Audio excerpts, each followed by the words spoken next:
Sector হলো public awareness. এখানে জনসাধারণকে ততটাই অ্যাওয়্যার করতে হবে যেন ব্রেস্ট ক্যান্সারে আক্রান্ত মহিলারা প্রাথমিক পর্যায়ে শনাক্ত হতে পারে। 2 নম্বর পিলার হলো ব্রেস্ট ক্যান্সারে আক্রান্ত মহিলারা যেন তাদের রোগ সম্পর্কে নিশ্চিত হতে পারে 60 দিনের মধ্যে, এবং 80% রোগীরা যেন তাদের চিকিৎসা কমপ্লিট করতে পারে। এই জন্য WHO এই প্রোগ্রামটাকে বলে 60-60-80 প্রোগ্রাম। এখন আমরা আসি আমাদের দেশের অবস্থানটা কোথায়। আমাদের দেশে দেখা যায় 77% ব্রেস্ট ক্যান্সার পেশেন্টরাই লেট স্টেজে আসে, যেখানে আমাদের উদ্দেশ্য হলো 60% কে আর্লি স্টেজে ধরা পড়া। এবং আরো দেখা যায় যে মেয়েরা জানে, রোগীরা জানে যে তার স্তনে একটা চাকা আছে, কিন্তু ডাক্তারের কাছে আসে 6 মাস, 1 বছর, 2 বছর পরে, ততদিনে রোগটা লেট স্টেজ হয়ে যায়। তাহলে কি করণীয়, আমরা কি করব? আমাদের সোসাইটিতে অনেক ধরনের সার্ভে হয়েছে যে আসলে কেন আমাদের মেয়েরা কেন দেরি করে আসে, কেন আমাদের ব্রেস্ট ক্যান্সারের প্রবণতাটা এত কম হওয়া সত্ত্বেও মৃত্যু হার কেন এত বেশি। 4টা ফ্যাক্টর আইডেন্টিফাই হয়েছে। তার মধ্যে প্রথম ফ্যাক্টরটাই হলো ছেলেরা ব্রেস্ট ক্যান্সার অ্যাওয়ারনেস প্রোগ্রামে আগ্রহ কম প্রকাশ করে। এইটা আমি আজকে এই অডিটোরিয়াম দেখেই বুঝতে পারছি। এখানে আমি দেখতে পাচ্ছি 90%ই হলো ফিমেল পার্টিসিপেন্ট। যদি আমি দেখতাম 50% মেল পার্টিসিপেন্ট আর 50% ফিমেল পার্টিসিপেন্ট, তাহলে আমরা নিজেদেরকে আরো বেশি সার্থক মনে করতাম। তাহলে কেন ছেলেদেরকে অ্যাওয়্যার করলে আমাদের কি লাভ? লাভ হচ্ছে আমাদের অর্থসামাজিক পরিস্থিতি এমন যে আমাদের নারীরা যখন কোনো হেলথ ইস্যুস নিয়ে ডাক্তারের কাছে যায়, তারা তাদের মা, ভাই, স্বামী বা ছেলেকে সাথে নিয়ে ডাক্তারের কাছে যেতে পছন্দ করে। এটা একটা তাদের ভরসার জায়গা। আমাদের পুরুষরা আমাদের একটা ভরসার জায়গা। এই ভরসার জায়গাটুকুকে অ্যাওয়্যার করতে পারলে আমাদের নারীরা যখন কোনো স্তনে চাকা অনুভব করবে, তাকে অ্যাক্টিভলি আমাদের মেইল ভরসার জায়গারা ডাক্তারের কাছে নিয়ে যাবে। আরেকটা ফ্যাক্টর দেখা গিয়েছে যে যারা রোগী নয়, যেমন আজকে অডিটোরিয়ামে যারা আছে, তারা মনে করছে আমাদের সচেতনতার দরকার নেই, যাদের রোগ হয়েছে তারা সচেতন হোক। আসলে কিন্তু তা না। আমি যদি প্রাথমিক পর্যায়ে রোগ থেকে ধরতে চাই, তাহলে নর্মাল পপুলেশনকেই অ্যাওয়্যার হতে হবে। যারা রোগ না, তাদেরই জানতে হবে কিভাবে রোগটি শনাক্ত করা যায়। এছাড়াও আরো কিছু প্রতিবন্ধকতা তো আছেই, যেমন আমাদের দেশের নারীরা একজন পুরুষ ডাক্তারের কাছে স্তন পরীক্ষা করাতে যেতে ইচ্ছুক নন, কিন্তু সেটার তো খুব বড় বাধা নয়। নারী চিকিৎসকের অভাব তো বাংলাদেশে নেই।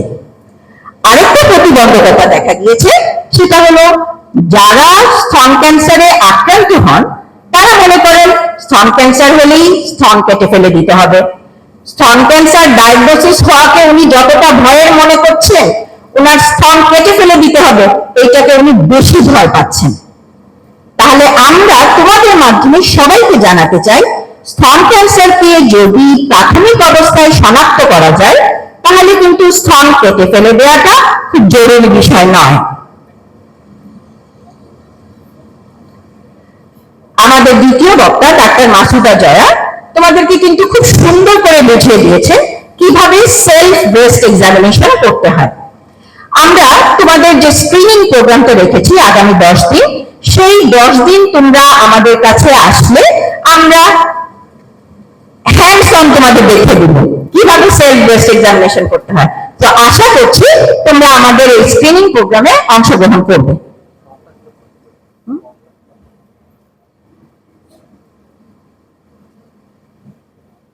তারপর আসলো আমাদের দ্বিতীয় পিলার।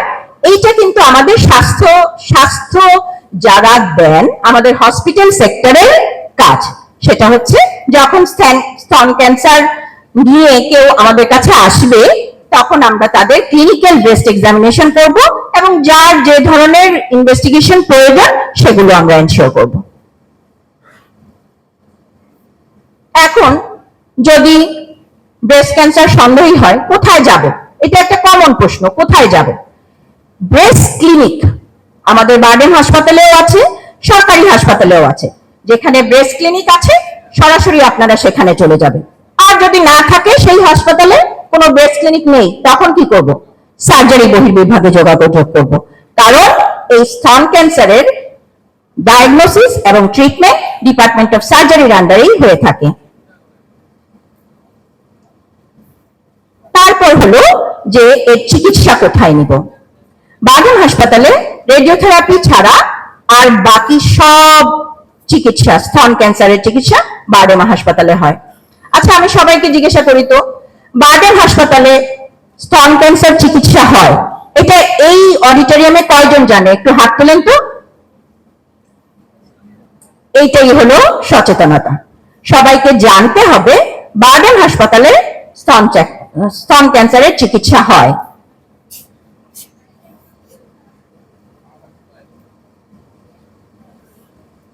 এটা হলো আমাদের সেই প্রাণপ্রিয় বারডেম হাসপাতাল।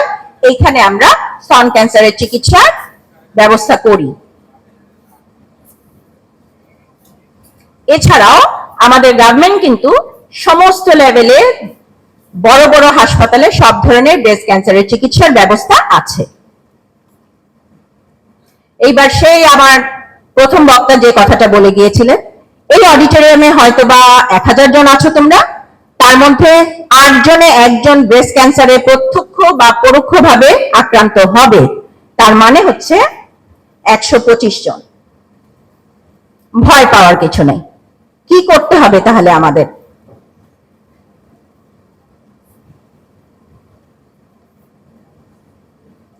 আমাদের এই ছোট্ট একটা দেশ, তাই না? কিন্তু আমাদের জনসংখ্যা 16 কোটিরও বেশি। এই 16 কোটি জনসংখ্যার মধ্যে অর্ধেক নারী, আর 20 বছরের উপরের নারী যদি ধরি তাহলে সেটা হচ্ছে 6 কোটি।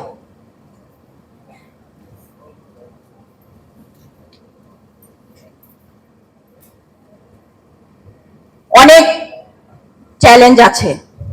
এই 6 কোটি নারীকে আমরা কিভাবে অ্যাওয়্যার করব? তোমাদের মাধ্যমে। ঢাকা ইউনিভার্সিটি হলো আমাদের দেশের সবচেয়ে বড় পাবলিক ইউনিভার্সিটি। এখানে টেকনাফ থেকে তেতুলিয়া পর্যন্ত যত মানুষ আছে সবার রিপ্রেজেন্টেটিভ আছে। আমরা চাই আজকে এই অডিটোরিয়ামে ছোট্ট একটি অ্যাওয়ারনেসের ঢেউ তুলতে, আর তোমরা তোমাদের জায়গা মতো আরো বড় বড় অ্যাওয়ারনেসের ঢেউ তুলবে। সবাইকে জানাবে যে স্তন ক্যান্সার প্রাথমিকভাবে শনাক্ত করতে হলে নিজের হাতই সবচেয়ে বড় হাতিয়ার।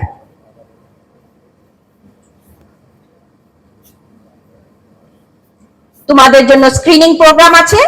তোমাদের ডাকসুর প্রতিনিধিরা আমরা যেন শৃঙ্খলাভাবে এই কাজটা করতে পারি, সেই জন্য তোমাদেরকে দিক নির্দেশনা দিবে। তারপরেও ছোট্ট করে আমি বলে রাখছি, তোমরা যে রেজিস্ট্রেশন করেছো সেই রেজিস্ট্রেশন নাম্বারটি অবশ্যই কোয়েশ্চেনিয়ার ফর্মে লিখে দিবে, যে যখন এই সিরিয়াল অনুযায়ী তোমরা আমাদের কাছে চলে আসবে, ডেট অনুযায়ী এবং সিরিয়াল অনুযায়ী এই কোয়েশ্চেনিয়ারটা অবশ্যই জমা দিয়ে যাবে। কারণ এই কোয়েশ্চেনিয়ার দেখে, তোমাদের রেজিস্ট্রেশন নাম্বার দেখে আমরা শনাক্ত করতে পারবো যে আমরা ঢাকা ইউনিভার্সিটির ছেলে মেয়েদেরকেই এই সার্ভিসটি দিতে পারছি।